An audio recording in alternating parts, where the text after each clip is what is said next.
जय त्वं देवि चामुण्डे जय भूतापहारिणी जय सर्वगते देवी कालरात्रि नमोऽस्तु ते जयन्ती मङ्गला काली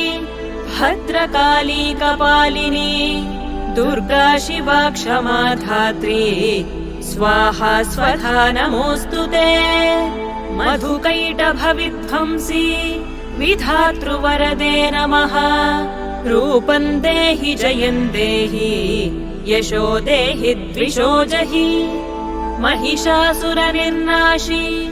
भक्तानां सुखदे नमः रूपं देहि जयं देहि यशो देहि द्विषो जहि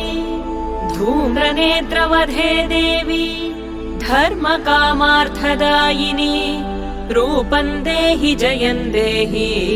यशो देहि